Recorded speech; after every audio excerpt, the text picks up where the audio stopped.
Life is full of unexpected twists. And sometimes, the truth is the hardest thing to face. In today's story, Emily discovers a shocking betrayal that turns her world upside down. For 2 years, she believed she was the one at fault for her inability to conceive, only to find out that the real culprit had been hiding in plain sight. How does she cope with the heartache? How does she take control of her future when everything she thought she knew is shattered? Stay tuned to find out. Don't forget to subscribe to the Life Stories channel to start today's journey. I never expected this morning to change my life forever. It was just another argument with Ryan. But as his words hit me, they felt like a physical blow.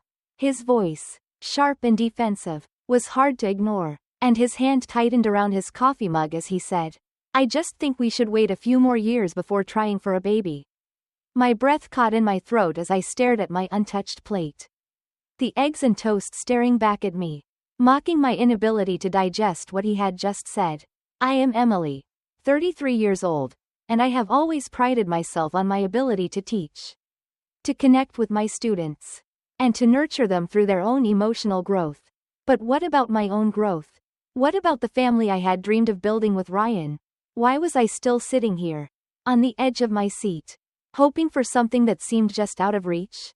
For the past 2 years, I had convinced myself that our struggles with conception were just the result of bad timing, stress, and the inevitable complications of life. The journey had been difficult, yes, but I never imagined it was anything other than an unfortunate struggle. I tracked my cycle obsessively, changed my diet, and visited every fertility specialist I could find in the city. Each negative pregnancy test felt like another failure. Every month, my hopes were dashed, and each disappointment led to more questions. Was I too stressed? Was I eating the wrong foods? Was there something fundamentally wrong with me? Ryan would sit beside me, comforting me, stroking my hair as I cried. "It will happen when the time is right," he would whisper, his voice filled with reassurance, like he truly believed in the words he was saying. But I had begun to notice a shift in him. He wasn't as comforting as he used to be. He was becoming more defensive, more closed off. Our conversations about starting a family had turned into arguments.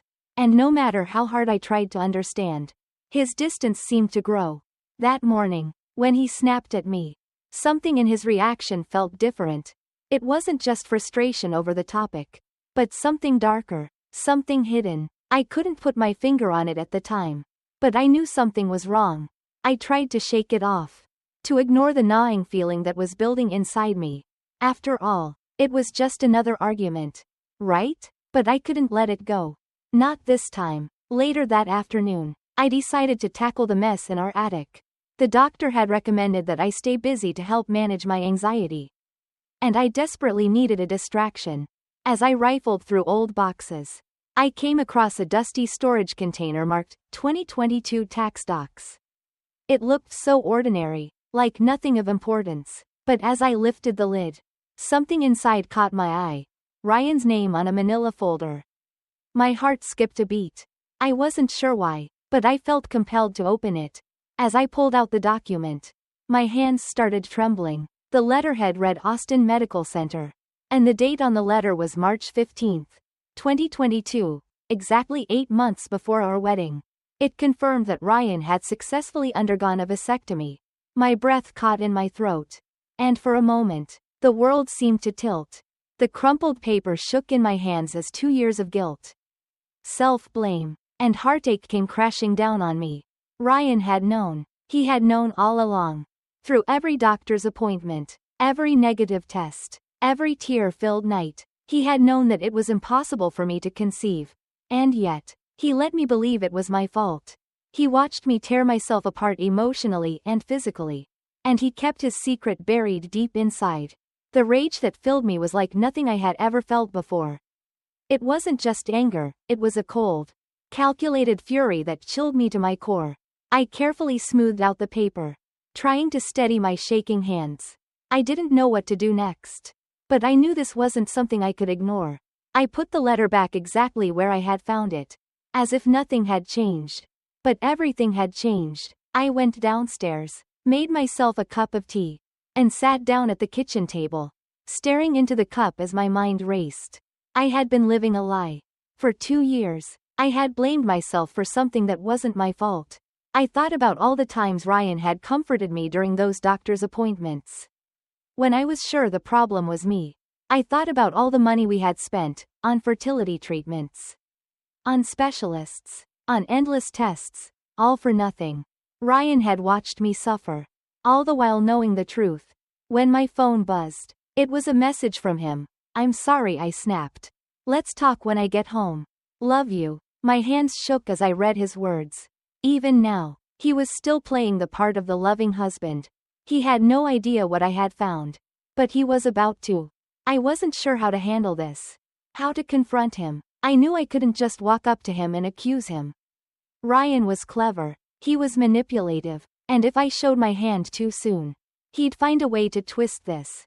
To make me doubt what I had discovered. No, I had to be smarter than that. I needed a plan. For the first time in years, I wasn't thinking about the next fertility appointment or the next cycle. I was thinking about my future.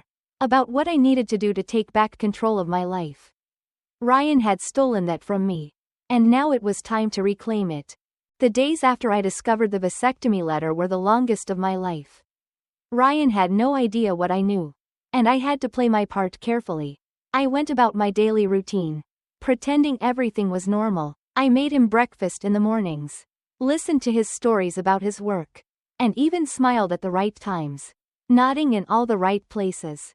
But inside, I was seething with anger and disbelief. The man I had trusted, the man I had built my life around, had been lying to me for years.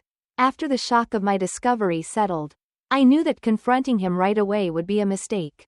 Ryan was cunning, and if I showed him my cards too soon, he'd find a way to twist the situation to his advantage.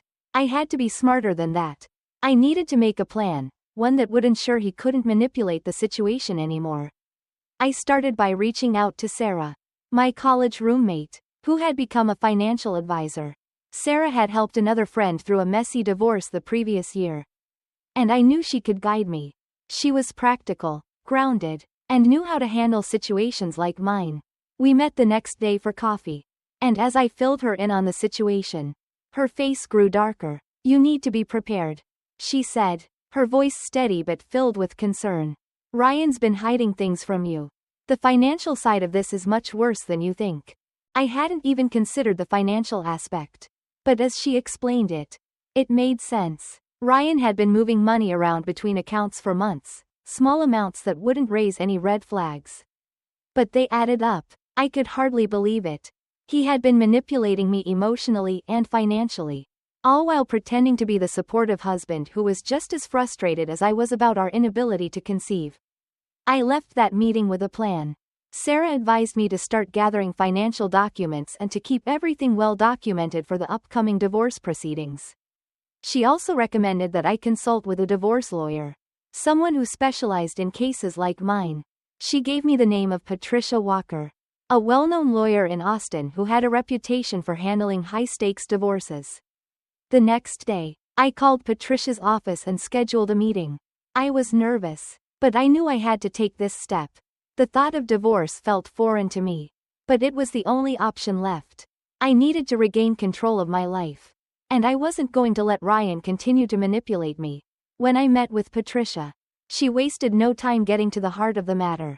She asked me to tell her everything, about the vasectomy, the fertility treatments, the secret accounts, and the emotional manipulation. As I spoke, I felt a sense of release. It was like I was finally able to tell someone the truth. All the pain, all the frustration, was no longer just mine to carry. Patricia listened carefully, making notes as I spoke. She didn't interrupt, but I could see her jaw tighten when I mentioned the vasectomy. "He had the procedure 8 months before your wedding?" she asked, her voice firm. "And never told you?" I nodded, my throat tightening. "He let me go through all these treatments, knowing it was impossible for me to conceive. This is more than just a breach of trust," Patricia said, her eyes narrowing. "This is financial fraud. He allowed you to spend substantial amounts on medical procedures he knew wouldn't work. That's a case for financial fraud. And we can prove it." I felt a wave of relief wash over me. Finally, Someone was taking my side. Patricia outlined a clear plan for me. First, we needed to secure my finances. She advised me to open a new account at a different bank, one Ryan had never used, and to start moving small amounts of money from our joint accounts. Nothing that would raise any red flags, but enough to start building a financial cushion for myself. We also discussed how to handle the vasectomy paperwork. Don't remove anything from the house yet, she said. We'll subpoena those records directly from the medical center. We need to make sure we have everything on our side. Patricia also suggested that I document every lie Ryan had told me. In Texas, it's a one-party consent state for recordings, meaning I could legally record conversations without his knowledge. It was a terrifying thought, but it also gave me a sense of power. I wasn't helpless anymore. I had a plan, and I was going to see it through. As I left Patricia's office, I felt a strange sense of calm. I had been living in a fog of confusion and betrayal, but now I knew exactly what I needed to do. I had to protect myself, my finances, and my future. The rest of my life was waiting for me, and I wasn't going to let Ryan's lies define it anymore. I spent the next few days gathering all the documents I needed: bank statements, tax returns, investment accounts. I even took the time to visit my doctor's office and get copies of all my fertility treatment records. The amount of money we had spent on those treatments, money that Ryan knew was wasted, was staggering. It was the final piece of evidence that would prove everything. Ryan had no idea what I was doing. He went about his days, pretending nothing had changed, and I played along. But inside, I was no longer the woman who had blindly trusted him. I was a woman with a plan, and nothing was going to stop me from taking control of my future. The days were long, but each one brought me closer to the truth. Ryan's world, his carefully constructed life of lies, was about to crumble, and I would be the one to make sure it happened. The following week felt like an exercise in patience. Every day, I saw Ryan, and yet, he had no idea that I was no longer the woman who had been sitting next to him, crying over fertility tests. No, I was now someone else entirely, someone who had uncovered his betrayal and was preparing to take action. The thought of confronting him made my chest tighten with anxiety, but I knew that it was only a matter of time before everything would come to light. The days passed by in a haze of routine. Ryan and I continued to go through the motions, pretending everything was fine. He made his usual attempts to show affection, buying me coffee in the mornings, bringing home dinner from our favorite restaurant, telling me how much he loved me. His behavior seemed so normal, but I couldn't shake the feeling that I was playing a part in a much larger, much darker performance. He had no idea that I was gathering evidence, piece by piece, to dismantle everything he had built. One evening, after a long day of work, I found myself in the kitchen, preparing dinner. The smell of garlic and onions filled the house, and for a brief moment, I felt a sense of normalcy. But as I chopped vegetables, I couldn't help but think of all the years I had spent in this very kitchen, cooking meals for Ryan, thinking we were building a life together.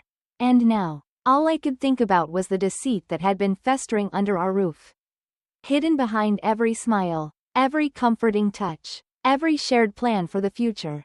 Ryan entered the kitchen, his usual cheerful demeanor in place. "Something smells amazing," he said, walking over to give me a hug from behind. I stiffened at the touch, my mind racing. He didn't know what was coming. He didn't know that I had already made the decision to leave him, to reclaim my life. "How was your day?" I asked, forcing a smile as I turned to face him.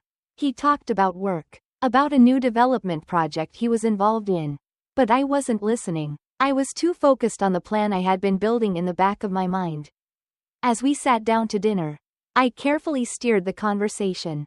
"You know, I've been thinking," I said, my voice casual. "Maybe I should look for a better paying teaching position. You know, for when we do start our family." Ryan looked up, his eyes lighting up with approval. "That's a great idea, honey. You're such a wonderful teacher. Any school would be lucky to have you." He smiled, reaching for his fork, unaware of the storm that was brewing beneath the surface. I nodded, trying to mask the anger that was bubbling inside me. "Thanks," I replied, pretending to be grateful for his approval. But the truth was, I no longer cared about his opinion. I didn't need his validation. I had my own path to follow now. One that didn't include him. After dinner, as we cleaned up together, I thought about the next steps. I had already made arrangements to see Patricia again, to go over the financial evidence I had gathered. Sarah had been instrumental in helping me track down the hidden accounts and properties. And I had made sure everything was in order. The next move was clear. I had to secure my future, my finances, and my dignity, but still, I couldn't help but feel a pang of sadness. How had we come to this point? How had the man I once loved turned into a stranger? It wasn't just the vasectomy or the lies about our fertility treatments. It was the years of manipulation. The years of making me doubt myself. It was the way he had stolen my trust and made me feel like I was the problem when all along he had been the one standing in the way of our future. That night, as I lay in bed beside him, I forced myself to sleep. My mind raced with plans, strategies, and what I would say to him when the time came. But the one thing that kept repeating in my head was how I had spent so many nights beside him, trusting him, believing in him, and how he had used that trust to destroy me. Ryan fell asleep beside me, his breathing steady and calm. But I knew the calm was only temporary. The storm was coming, and when it hit, it would shatter everything. I woke up the next morning with a sense of determination. Today was the day. I had already gathered enough evidence. I had everything I needed to start moving forward. As I got out of bed, I walked to the bathroom and looked at myself in the mirror. For the first time in months, I didn't recognize the woman staring back at me. She was different, stronger, more focused, and when I confronted Ryan, she would not be afraid. Ryan was still sleeping when I left for work. But I knew that when I came home, everything would change. He wouldn't be able to keep his secret for much longer. And when the truth came out, I would finally be free. Free from the lies, free from the manipulation, free from the man who had stolen my future. I sent a quick text to Sarah, confirming our meeting later that day. I needed to finalize everything before I made my move. As I hit send, I felt a sense of resolve settle in my chest. I wasn't the same woman who had married Ryan. I was no longer the woman who had believed in his promises and his lies. I was someone who was about to take control of her own destiny. And nothing would stop me. The moment of reckoning arrived on a Sunday morning. Ryan was sitting at our kitchen table, drinking coffee, scrolling through his phone, unaware that his world was about to collapse. I walked in, calm but with a fire burning inside me. The plan had been set in motion, and nothing could stop it now. I found something interesting in the attic, I said, placing the vasectomy paperwork in front of him. Want to explain this? Ryan's face drained of color. He reached for the document, his hands trembling. Julie, I can explain, he stammered, but I cut him off before he could say another word. Explain what? How you had a vasectomy 8 months before our wedding? Or how you watched me blame myself for 2 years, knowing all along that it was physically impossible for me to get pregnant? My voice was steady, cold. How many more treatments were you planning to put me through before you told me the truth? He stood up, desperation flashing in his eyes. I was going to tell you, he pleaded. Tell me what, Ryan? How many more nights did you watch me cry myself to sleep? How many more lies did you need to tell? His silence spoke volumes. I could see the cracks in his facade. The illusion of control that had kept him safe for so long now crumbling. I turned and walked toward the door, the weight of everything I had been through lifting with each step. This is over, I said quietly, and I'm done. I walked out, leaving him behind in the shattered remnants of his lies. Don't forget to subscribe to the Life Stories channel to watch more videos like this.